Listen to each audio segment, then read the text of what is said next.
Chapter आप लोगों का ये आज हम, ठीक है। यहाँ से सबसे पहले ये है कि आपको पता हो फर्स्ट हार्ट साउंड कहाँ से आती है, क्यों आती है, सेकंड क्यों आती है, ठीक है। और फिर ये इन दोनों की फ्रीक्वेंसी के बारे में थोड़ा सा बताया हुआ है। यहाँ से मतलब मेन आपको पता होना चाहिए कि हार्ट साउंड्स हैं कितनी और उसकी वजह क्या है, मतलब मेन वो कौन से वाल्व की वजह से है, क्यों है। ये पहली 4 हार्ट साउंड है, ये आपको सिर्फ एक ब्रीफली जरूर पता हो, ठीक है। फिर ये देखें जी, ये डायग्राम आपको जरूर पता हो कि चारों साउंड्स को आप सुनते कहाँ पे हो, ठीक है, मतलब सुनते कौन से एरिया में हो, ठीक है। ये डायग्राम का पता हो, ये बस कहानी है, इसको बेशक काट देना, ठीक है। एक दफा थोड़ा अवरव्यू दे रहा हूँ ना, ये इंशाल्लाह ताला ये जो सारा कुछ लिखा हुआ है ये इसी से रिलेटेड लिखा हुआ है, ठीक है। ये मैं आपको स्टीनोसिस और रिगर्गिटेशन यहाँ से बताता हूँ। फिर ये है कि जो 4 कंडीशंस लिखी है ना, 4, ये 1 2 3 और ये 4, इन चारों के लिए बस आपने इस डायग्राम को समझना है और इसी के साथ ही आप लोगों ने पॉइंट्स लिख लेना है, ठीक है। यहाँ से ये हमें रूमेटिक फेवर का पता होना चाहिए कि इसमें क्या होता है और थोड़ा सा इससे, ठीक है। बाकी मेन आपने यहाँ से जो है ना वो थोड़ी कहानी शुरू करनी है कि ये जो है ना हाइपरट्रॉफी क्यों हो रही है, इंक्रीज इन वॉल्यूम क्यों हो रहा है, ठीक है। और यहाँ यहाँ से मतलब कहने का ये है कि यहाँ से आपने फिर अच्छा करके करना शुरू करना है, ठीक है। ये सब बातें क्योंकि ये फिर आपकी पूरी मतलब बहुत ही इंपॉर्टेंट है ज्यादा, ठीक है। ये तो फिर बल्कि सबसे ज्यादा इंपॉर्टेंट अब आपने यहाँ से शुरू करना है ये कि पेटेंट डक्टस आर्टरियोसिस, ये आपसे सबसे ज्यादा यही चीजें पूछी जाएंगी, ठीक है। और उसके बाद दूसरी टेराटोलॉजी ऑफ फैलेट, ये दो जो है ना आपके सबसे ज्यादा आज आपने याद करके जाने हैं। बाकी सारी बातें इंशाल्लाह ताला मैं आपको बताता भी हूँ और समझाता भी। यहाँ से ये भी हमने बहुत अच्छा समझना है कि लेफ्ट हार्ट फेलियर में क्या होता है, और ठीक है, तो ये भी ठीक है। चलो जी, थोड़ा सा और भी हो गया, पता चल गया अब हमने क्या पढ़ना है। चलें जी, बिस्मिल्लाहिर्रहमानिर्रहीम। हाँ जी, सबसे पहली बात तो ये है हार्ट साउंड्स का आपको पता है कि वो वाल्व के क्लोज होने से प्रोड्यूस होती हैं, जब यानी कि वाल्व क्लोज हो रहा होता है तब प्रोड्यूस होती हैं, ठीक है। पहली लब डब की आवाज होती है, लब डब, ठीक है। पहली जो आवाज होती है वो लब होता है, वो किस वजह से होती है, एवी वाल्व के क्लोज होने से। अब हमें ये बात पता है एवी वाल्व जो है वो, ठीक है ना, जो हमारे दोनों साइड के एट्रिया और वेंट्रिकल के दरमियान जो होते हैं एवी वाल्व, उनके क्लोजर के टाइम पे जो, ठीक है ना, इज एसोसिएटेड विद, देख ना, इज ये ठीक है ना, इज एसोसिएटेड, उसने लफ्ज यूज किया है, ठीक है, कि इनकी वजह से जब ये क्लोज होते हैं उस टाइम ये यानी कि प्रोड्यूस होती है लब, एवी वाल्व, ठीक है। और जो सेकंड हार्ट साउंड है वो किस टाइम प्रोड्यूस होती है, जब जब उसके बाद सेमील्यूनर वाल्व यानी कि एओर्टिक और पल्मोनरी वाल्व। अब मैं उसकी हार्ट की बेसिक स्ट्रक्चर पे तो जाने की जरूरत नहीं है क्योंकि वो आप लोगों को मैं सब कुछ पढ़ा चुका हूँ और आप लोगों को पता है, ठीक है। तो एवी वाल्व कब क्लोज होता है, जब आपका वेंट्रिकल जो है वो सिस्टोल यानी कि अपनी पंपिंग शुरू करता है, सिस्टोल शुरू करता है, कॉन्ट्रैक्ट करना शुरू करता है, उसका प्रेशर होता है ज्यादा, वेंट्रिकल का जीरो पे पड़ा होता है। जैसे ही वो थोड़ा सा कॉन्ट्रैक्ट करना शुरू करता है तो उसका प्रेशर जो है वो एट्रिया के प्रेशर से ज्यादा हो जाता है, तो आपके एट्रिया और वेंट्रिकल के दरमियान जो है ना वो जो वाल्व होता है एवी वाल्व वो क्लोज हो जाता है, ठीक है। तो इसलिए यानी कि कहने का मतलब ये है कि in the start of systole ये होता है लब, पहली साउंड होती है जो एवी वाल्व क्लोज होने से प्रोड्यूस होती है, ठीक है जी। ये अब याद रहेगा बिगिनिंग ऑफ सिस्टोल पे, ठीक है जी। जबकि जब आपका वेंट्रिकल या सिस्टोल जितनी होनी होती है, वेंट्रिकल ने पंपिंग शंपिंग कर ली, 120 के प्रेशर पे चला गया, उसके बाद अब वेंट्रिकल रिलैक्स करना शुरू करता है, जब उसका प्रेशर नीचे आता जाता है, ठीक है ना, जैसे ही उसका प्रेशर यानी कि आप कह सकते हो कि in the end of systole, या फिर आप लोग कह सकते हो कि स्टार्ट ऑफ डायस्टोल, कि उसने रिलैक्स करना शुरू किया है, या फिर आप कह सकते हो at the end of systole, ठीक है। उस टाइम पे क्या होता है कि उस टाइम पे वो जो एओर्टा का प्रेशर, अब एओर्टा का प्रेशर कहाँ पे चला गया होता है आपको पता है, 120 पे, 120 पे चला गया होता है ना, क्योंकि जब वेंट्रिकल 120 तक प्रेशर अपना लेके जाता है पंपिंग के दौरान, तो वो 120 का प्रेशर ट्रांसफर हो जाता है एओर्टा में, ऐसे ही होता है। अब 120 में चला गया वो, जबकि इधर से जो वेंट्रिकल है जब वो खुद रिलैक्स करना शुरू करता है, यानी कि उसकी अपनी पंपिंग बंद होना शुरू होती है, यानी कि डायस्टोल जब स्टार्ट होना शुरू होता है, तो अब एओर्टा का प्रेशर ज्यादा हो गया होता है वेंट्रिकल से, तो इसलिए इसलिए ठीक है ना, आप लोगों को पता है वाल्व कब क्लोज होता है, जब आगे वाला प्रेशर ज्यादा हो गया हो, यानी कि एओर्टा का प्रेशर जब ज्यादा हो जाता है वेंट्रिकल से, क्योंकि वेंट्रिकल रिलैक्स करना शुरू कर दिया, सिस्टोल एंड हो गई है, डायस्टोल स्टार्ट हो गई है, तो उस टाइम पे जो बैक फ्लो होता है ब्लड का, ठीक है, उस वजह से क्या होता है आपका सेमिल्यूनर वाल्व्स क्लोज होते हैं। सेमिल्यूनर वाल्व कौन कौन से होते हैं? आपके एओर्टा और लेफ्ट वेंट्रिकल के दरमियान एओर्टिक वाल्व, और पल्मोनरी वाल्व किस किस के दरमियान होता है?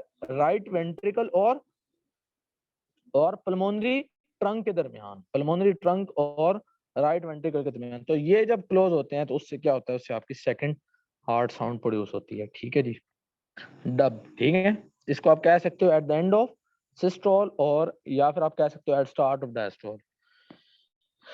ये देखें जी, यहां से अब आप लोग देख लें पहली साउंड सिस्टोल के स्टार्ट पे, और ये अब आपको बड़ी प्यारी सी टाइमिंग पता होनी चाहिए। जिस बच्चे को आज लेक्चर के एंड तक ये पता होना चाहिए, और वो जो दो डिजीज नहीं पढ़ाऊंगा मैं, दो कंजेनिटल एबनॉर्मेलिटीज, ये दोनों पता हो। ठीक है, सारा लेक्चर सिर्फ इन बातों पर है।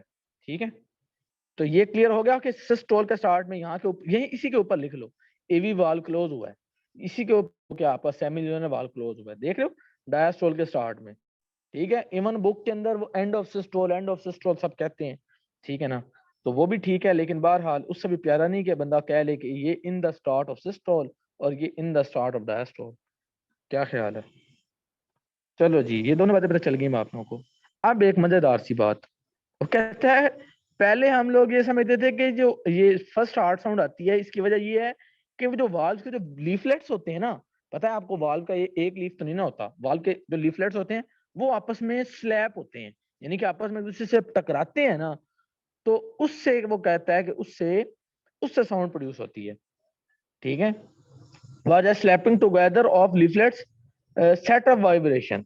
ठीक है ना, कि उससे जनाबे वाला आपकी साउंड प्रोड्यूस होती है, लेकिन उससे मतलब आपकी फर्स्ट हार्ट साउंड आती है। बाद में बताऊं, उन्होंने कहा कि ये मेन वजह नहीं है, क्योंकि जब वो दोनों आपस में स्लैप करने लगते हैं ना, तो उस टाइम पे होता क्या है? उस टाइम पे होता है ब्लड जो है ना वो उन दोनों लीफलेट्स के दरमियान आता है, ब्लड बिटवीन द लीफलेट्स, वो cushions the slapping effect and prevent sound significant sound.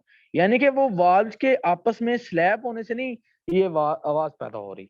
ठीक है, यानी कि जब वाल्व में क्लोज होना होता है, दोनों वाल्व पहले ओपन होते हैं ना, तो जब क्लोज होते हैं तो दोनों वाल्व आपस में स्लैपिंग इफेक्ट से नहीं प्रोड्यूस होती। फिर सवाल होता है फिर किस वजह से प्रोड्यूस होती है? यानी कि पहली बात हमने की कि ओपनिंग में नहीं प्रोड्यूस होती, दूसरी बात हमने की कि क्लोजिंग में प्रोड्यूस होती है। ठीक है, तो क्लोजिंग में दो बातें हैं, एक बात ये है कि स्लैपिंग के दौरान नहीं, स्लैपिंग की वजह से नहीं प्रोड्यूस होती। फिर अब सवाल आता है किस वजह से प्रोड्यूस होती है क्लोजिंग के दौरान? तो वो वजह ये है कि वाइब्रेशंस की वजह से होती है, वाइब्रेशंस की वजह से। ये मैं आपको बताता हूँ क्या किस किस्म की वाइब्रेशंस। यहाँ पे देखें जी, यहाँ पे देखें, कहता है कि इलास्टिक टॉटनेस ऑफ, ठीक है ना। अब आपको ये कॉर्डा टेंडनी वगैरह का पता है, ठीक है, कि जब वेंट्रिकल ने कॉन्ट्रैक्ट करना होता है तो आपका क्या होता है, आपका वो जो ट्राइकस्पिड या माइट्रल वाल्व यानी कि एवी वाल्व जो होते हैं वो बैकवर्ड बल्जिंग करते हैं। ठीक है, वो बैकवर्ड बल्जिंग करते हैं ना, लेकिन ये है कि कॉर्डा टेंडनी ने एक हद से ज्यादा बैकवर्ड नहीं जाने देता। कॉर्डा टेंडनी एक तरफ से वेंट्रिकल के साथ अटैच होता है, ठीक है, दूसरी तरफ से वो आपके वाल्व एवी वाल्व के साथ अटैच होता है। तो ये यानी कि उसको एवी वाल्व को ज्यादा वेंट्रिकल में नहीं जाने देता, ज्यादा एट्रिया में नहीं बल्ज आउट करने देता, बैकवर्ड बल्ज ज्यादा नहीं करने देता। ये बातें आपको चैप्टर 9 से पता है। ठीक है, तो यानी कि वो कहता है कि क्या होता क्या है, देखें अब्रप्टली स्टॉप द अनकॉर्डर टेंडनी, उसको बल्जिंग नहीं, बैकवर्ड बल्जिंग नहीं करने देता, क्योंकि अब आपका वेंट्रिकल जो है वो कॉन्ट्रैक्ट कर रहा है। तो हो सकता है कि आपका भी वाल्व एट्रिया में चला जाता, बिल्कुल बल्ज आउट कर देता, क्योंकि वेंट्रिकल का प्रेशर कितना ज्यादा हो गया होता है। लेकिन यह है कि कॉर्डर टेंडनी उसको बचाता है। इतनी बात अब आपको पता चल गई, रिवाइज भी होगी। ठीक है, तो वो अब ये कहता है कि अब देखो, ठीक है, अब वो कहता है कि tautness of chordae tendineae of walls then causes the back surging blood. ठीक है, देखो अब आपका वाल्व क्लोज हो गया, अब ये वजह समझो प्लीज, इस वजह को एग्जैक्ट समझो अब कि आपकी वो आवाज क्यों प्रोड्यूस हो रही है वाल्व के बंद होने से, उसकी वजह अब आपने समझनी है। कहता है वाल्व बंद हो गया, वाल्व हो गया बंद, ठीक है, कॉर्डर टेंडिन ने उसको मजीद बल्ज आउट नहीं करने दिया और वो बंद हो गया। तो उस टाइम पे क्या होता है, आपका ब्लड आ गया, ब्लड आके उधर से टकराया वाल्व के ऊपर, उस बंद वाले वाल्व के ऊपर टकराया। ठीक है, तो उससे क्या हुआ, टकराने के बाद बैक सर्ज हुआ। बैक सर्ज का मतलब है वापस आगे की तरफ चक, इधर ऐसे गया वाल्व, आगे से देखा उसने बंद है, टकरा के फिर आगे फॉरवर्ड की तरफ चला है, बाउंस फॉरवर्ड अगेन। ठीक है, फिर आगे की तरफ ऐसे आया, यानी कि उधर टकराने के बाद this mechanism causes the blood and ventricular valves as well as the taut valves to vibrate and causing the vibrating turbulence in the blood। ये बात है, ये बात आपने समझनी है। ठीक है कि आपका वाल्व क्लोज हुआ, आपका ब्लड गया, ब्लड जाके उधर टकराया, ठीक है, फिर वो ब्लड उधर से वापस आ रहा है, ठीक है। तो एक उधर क्या हो रही है, उधर वाइब्रेशंस हो रही है, किस किस की, ब्लड की वाइब्रेशन हो रही है, क्योंकि ब्लड जाके टकरा रहा है, फिर आ रहा है, और जाके वाल पे टकराया तो वाल भी वाइब्रेट करना लग गया, ठीक है। फिर वेंट्रिकल, फिर वाल से टकराने के बाद ब्लड ने जाके वेंट्रिकल से भी तो टकराना है, तो वेंट्रिकल की वाल वाइब्रेट करने लग गई। तो एक पूरी and cause the vibrating turbulence in the blood, ठीक है। ब्लड का क्या कर रहा है, एक वाइब्रेट कर रहा है, ठीक है जी। तो इस वजह से, इन वाइब्रेशंस की वजह से आपकी साउंड प्रोड्यूस होती है। अब इस लाइन को पढ़ो, ठीक है। इंस्टेड द काज इज, अब इस लाइन को पढ़ो, vibration of tart valves after collision along with vibration of adjacent walls of the heart and major vessels around the heart। यानी कि इनकी वाइब्रेशंस की वजह से जो है ना, वो आपका क्या होता है, आपकी साउंड प्रोड्यूस होती है। अब आपको सही बात समझ लग गई कि मेन वजह क्या है, उनकी स्लैपिंग इफेक्ट नहीं है, बल्कि ब्लड के उनसे टकराने के बाद ब्लड की भी टर्बुलेंस, वाइब्रेटिंग टर्बुलेंस, ब्लड क्या हो रहा है, ब्लड भी वाइब्रेट कर रहा है, फिर वो वाल भी वाइब्रेट कर रहा है, फिर वहां से जब ब्लड उधर लगने के बाद जब वेंट्रिकल को जाके टकरा रहा है तो वेंट्रिकल भी वाइब्रेट कर रही है। तो इन सारों की वाइब्रेशंस की वजह से जो है ना वो आवाज प्रोड्यूस होती है, ठीक है जी। और फिर ये आवाज जब चेस्ट वाल पे जाती है तो फिर आपको सुनाई देती है। ओहो, आज जो हमने नहीं ना निकाला वो क्या नाम है, एक काम करना, आप क्या नाम है, रोल नंबर 66 कि इमीडिएटली ना जरा वो मुझे 23 वाला निकाल देना, ठीक है, क्योंकि इस तरह से तो बहुत तंग कर रहा है। ये देखो, वो जरा जल्दी निकाल के मुझे जरा सेंड कर देना, ठीक है। दूसरी मीटिंग में 23 वाले से पढ़ते हैं। अच्छा जी, फिर अच्छा खैर, अब सुनते जाएं साथ साथ। अब सेकंड हार्ट साउंड किस तरह प्रोड्यूस होगी, उसकी भी यही वजह होगी, लेकिन ये है कि वो कैसे प्रोड्यूस होगी, वो सेमी ल्यूनर वाल्व के क्लोज होने से प्रोड्यूस होगी, ठीक है जी। अब आपको दोनों का समझ आ गई कि दोनों की क्यों प्रोड्यूस हो रही है। फिर एक और बात समझे कि अब आप लोग ये चैप्टर 9 में पढ़ चुके हैं कि जो आपको पता है कि जो एवी वाल्व होते हैं उन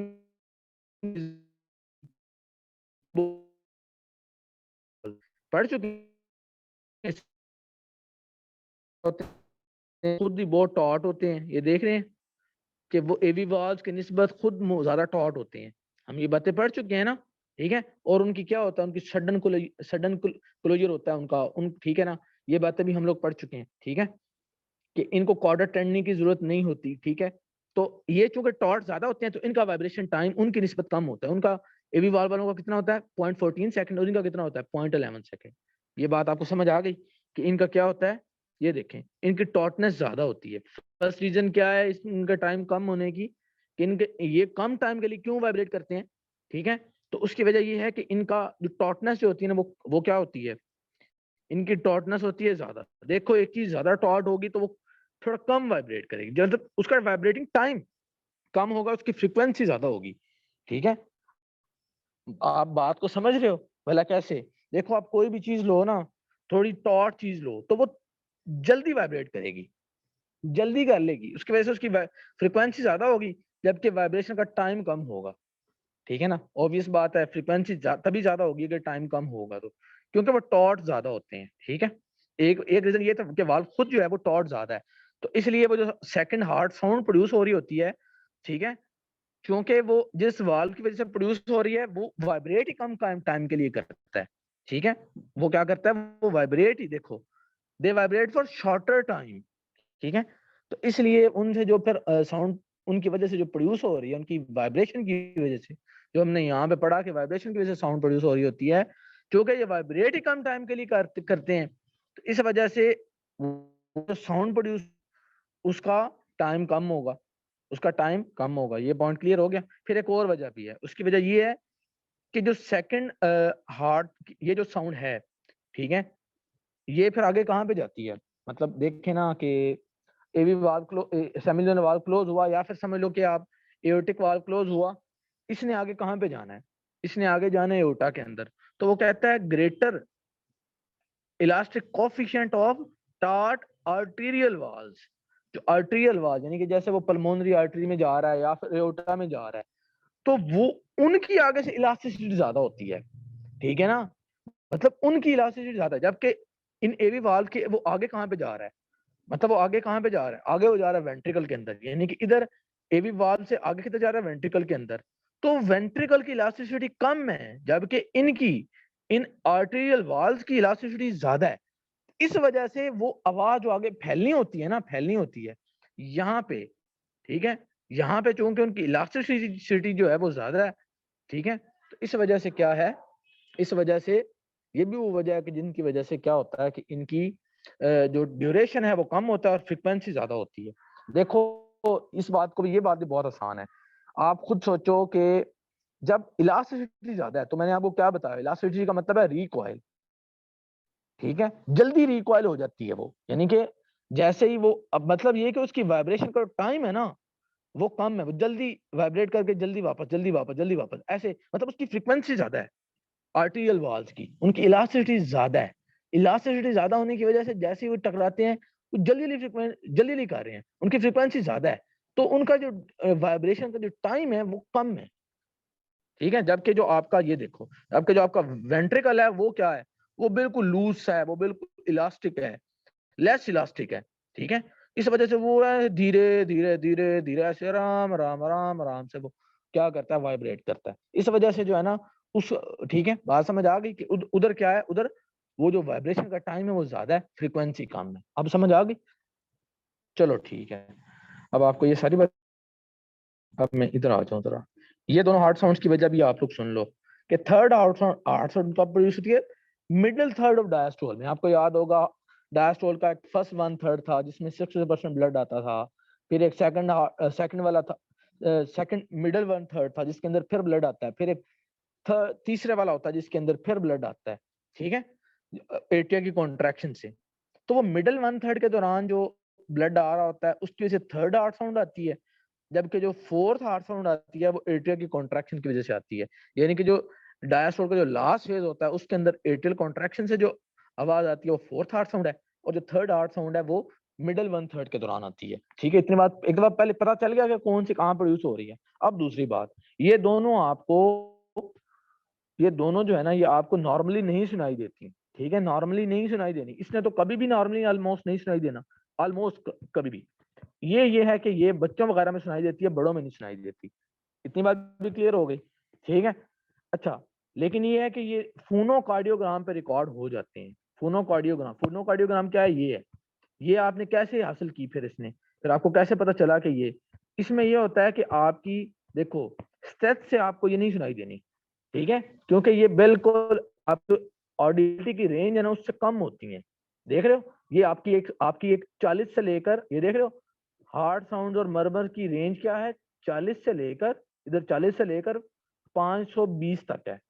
यानी कि इस रेंज के अंदर एक किसी की फ्रीक्वेंसी होगी ना, आपको पता है ना हमारी ऑडिबल फ्रीक्वेंसी है, कि इस रेंज के अंदर अगर वो आवाज की फ्रीक्वेंसी, उस वाइब्रेशन की फ्रीक्वेंसी हुई, वो जो आवाज आ रही होगी तो हमें सुनाई देगी, नहीं तो नहीं सुनाई देगी।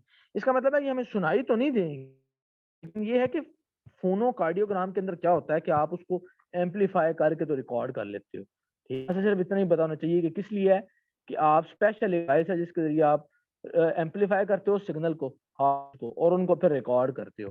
तो देख रहे हो फोनोकार्डियोग्राम, उसमें फिर आपको जो नहीं भी सुनाई दे रही वो भी आप देख लेते हो, आपको फोनोकार्डियोग्राम का भी पता चल गया, ठीक है। तो ये दोनों जो है ये फोनोकार्डियोग्राम से तो फिर पता चल जाती हैं, लेकिन वैसे सुनाई नहीं देती, जबकि वो जो लब डब थी वो आपको सुनाई भी देती हैं। इतनी बात भी आपको पता चल गई, ठीक है। अब एक सवाल आता है कि मिडिल वन थर्ड के दौरान कैसे प्रोड्यूस होती है। पहले तो ये सवाल कि मिडिल वन थर्ड के दौरान कैसे प्रोड्यूस होती है, तो उसका जवाब ये है, oscillation of blood back and fourth between the walls of the ventricle initiated by in rushing blood from atria. Blood atria से डायरेक्टली काफी सारा आ रहा है, इन रश हो रहा है, ठीक है। उससे ब्लड जो है वो back and fourth between the wall, यानी कि वॉल इस वॉल से टकराया, उस वॉल से टकराया, उस वॉल से टकराया, वापस आ गई उस वॉल। तो ब्लड की जो ऑसिलेशंस हो रही है ना बैक एंड फोर्थ, वॉल से टकरा टकरा के, इस वजह से इसकी आवाज आती है। चलो ठीक है सर, हमें पता चल गया कि इसकी आवाज क्यों आ रही है। अब हमें बताएं कि फर्स्ट वन थर्ड के दौरान क्यों नहीं आवाज आ रही। तो चलो मिडिल में भी आ रही है, लास्ट में भी आ रही, तो फर्स्ट वन थर्ड के दौरान क्यों नहीं आ रही, तो उसका जवाब उसने कहाँ पे बताया है, ठीक है ना। उसका जवाब उसने यहाँ पे बताया है कि अर्ली पार्ट ऑफ डायस्टोल के दौरान ये होता है कि ventricles are not filled sufficiently to create even the small amount of elastic tension necessary for reverberation. तब तक आपके वेंट्रिकल के अंदर ना वो जो टेंशन होती है ना, इलास्टिक टेंशन, वो ही नहीं होती। ठीक है, यही बात जो हमने यहाँ पे पढ़ी कि आपका वेंट्रिकल जो होता है वो बिल्कुल लूज होता है और बिल्कुल लेस इलास्टिक होता है। तो वो कहता है कि रिवर्बिटेशन के लिए, यानी कि ब्लड के टकरा के ऐसे सही तरह से जोर से वापस आने के लिए, ठीक है, वो जो चाहिए होती है ना आपकी एक वाल की इलास्टिसिटी, तो हो वाल ही ऐसे अजीब सी, ऐसे लूज सी वाल हो, तो उससे वो टकरा के ऐसे ब्लड वापस नहीं, ऐसे रिवर्बिटेट नहीं हो रहा होता। तो इसलिए उस टाइम पे इतनी इलास्टिक टेंशन ही नहीं होती कि सही तरह से रिवर्बिटेशन हो सके। अब आपको ये पॉइंट भी क्लियर हो गया कि एक टॉटनेस आने के लिए इलास्टिक टेंशन जो आनी चाहिए रिवर्बिटेशन के लिए, वो नहीं होती शुरू में। ठीक है, जबकि जब वो काफी जब ब्लड आ जाता है, वो पार्शली फिल्ड हो जाता है, तो उसके बाद फिर वो इतने उसके अंदर इलास्टिक टेंशन हो जाती है कि जब ब्लड इधर से, जब वाल अब इतनी टाइट हो गई है कि इधर से टकरा के फिर इधर, इधर से टकरा के, उन ऑसिलेशंस की वजह से क्या होता है आपकी, यही वजह यहाँ पे भी है। ठीक है, कि लास्ट जब वो एट्रिया कॉन्ट्रैक्ट करता है तो उस टाइम पे फिर क्या होता है, उस टाइम पे फिर फोर्थ हार्ट साउंड आती है। अब आपको ये भी क्लियर हो गया। ठीक है, लेकिन फिर एक सवाल आता है कि ये नॉर्मली क्यों नहीं सुनाई देती। ठीक है, क्योंकि इस दौरान ब्लड थोड़ा जा रहा होता है। ठीक है, अच्छा, लेकिन ये है कि इस कॉमन, ये कॉमन किस में है? ठीक है, ये कॉमन किन में है? ठीक है ना, ये देखो जनाबे वाला, कॉमन उनमें है जिनमें एट्रिया की कॉन्ट्रैक्शन लाजमी हो। बाज़ औक़ात ये होता है कि कुछ लोगों में वेंट्रिकुलर वॉल कंप्लायंस कम हो गई होती है, यानी कि उनके लिए ज़रूरी होता है कि आपका एट्रिया कॉन्ट्रैक्ट करे और ब्लड आगे पुश करे। मतलब वेंट्रिकल जो होता है ना, वैसे तो ये है ना कि वेंट्रिकल से काफ़ी सारा ब्लड खुद ही आ जाता है वेंट्रिकल के अंदर, जो हमने नॉर्मल पढ़ा कि 80% के करीब ब्लड खुद ही पैसिवली ही आ जाता है। लेकिन ये है कि अगर आपके वेंट्रिकल की कंप्लायंस, यानी कि वेंट्रिकल सही तरह से एक्सपेंड करके सही तरह से अगर उसमें फिलिंग में मसला आ रहा हो ना, सही उसकी कंप्लायंस सही ना हो, डिक्रीज वेंट्रिकुलर वॉल की कंप्लायंस सही ना हो, या फिर उन मतलब ये कि उनके अंदर खुद से वो जो ब्लड आ रहा है वो उस तरह से वो फिल ही नहीं हो रहे। ठीक है, उस तरह से। ठीक है, तो उनके अंदर फिर ज़रूरी होता है कि फिर जो उनके अंदर ब्लड आए ना, वो एट्रिया की कॉन्ट्रैक्शन से आए। तो इस तरह के जो पेशेंट होते हैं इनके अंदर, मतलब वैसे नॉर्मली तो 20% कॉन्ट्रैक्शन से आता है, इस तरह के पेशेंट्स के अंदर ज़्यादा ब्लड आता है कॉन्ट्रैक्शन से। मतलब ये है कि 60% के करीब कोई आ गया होगा वैसे पैसिवली, या समझ लो 50% करीब आ गया होगा। बाकी एट्रिया की कॉन्ट्रैक्शन से आता है। तो इसलिए इस तरह के पेशेंट्स में वो कॉमन होती हैं, ये वाली हार्ट साउंड मतलब कॉमन होती है, कॉन्ट्रैक्शन से आ रही है। और खास से पॉइंट कि क्या होता है उसमें इतनी इलास्टिक टेंशन ही नहीं होती। अच्छा जी, अब मैं चाहता हूँ वीडियो के एंड होने से पहले आपको मैं एरियाज बता दूं। ये एरिया जो है ना, ये मतलब कि आपका ये नहीं है कि यहाँ पे वाल्व होता है, ये चारों जो वाल्व होते हैं ना उनकी उनकी साउंड है। एओर्टिक वाल्व मतलब एओर्टिक वाल्व की वजह से हो रहा है पल्मो, और इनका कोई लेना देना नहीं है उस वाल्व के लोकेशन से। लेकिन ये है कि वो बेस्ट यहाँ पे सुनाई देती है। बेस्ट वो जो एओर्टिक वाल्व क्लोज होगा उसकी सही बेस्ट आवाज यहाँ से कार्डियोलॉजिस्ट सुनता है। ठीक है, कार्डियोलॉजी जो जगह जगह पे रख रहे होते हैं ना, वो अपनी थोड़ा थोड़ा जगह चेंज कर रहे होते हैं, पहले यहाँ पे फिर यहाँ पे फिर ऐसे, वो इस वजह से कर रहे होते हैं। ये माइटल एरिया का मतलब ये आपने याद करना है। और इवन ये भी याद करना है कि सेकंड इंटरकॉस्टल स्पेस है उसके राइट पर। ठीक है, ये इंटरकॉस्टल स्पेस के सेकंड इंटरकॉस्टल स्पेस कौन सी, ठीक है ना, ये लेफ्ट वाली। ठीक है, ये फोर्थ इंटरकॉस्टल स्पेस। और फिर मतलब इनका याद करना है मुझे, माइटल वाल का तो लाजमी याद करना है कि ये कौन सी जगह है भला, एपेक्स बी वाली जगह है। ठीक है, वो एपेक्स वेंट्रिकल का जो लेफ्ट वेंट्रिकल जो एपेक्स है ना, उस जगह पे है। ठीक है, तो इसलिए ये आपने माइटल वाल्व को खासकर याद करना है। फिर एक और बात याद रखना कि जो आवाज होती है ना वो आगे से फैलती जाती है। मसलन ये कि एओर्टा के जरिए से, अब एओर्टा की क्लोजिंग से आवाज आई है ना एओर्टिक वाल्व के, तो वो आवाज फिर आगे ऐसे चलती जाती है एओर्टा के अलॉन्ग। ठीक है ना, देखो ब्लड की ऑसिलेशन से आवाज प्रोड्यूस हो रही है ना, उसकी वाइब्रेशन से, तो वो आवाज थोड़ी चलती जाती है आगे। ठीक है, बात समझ आ गई।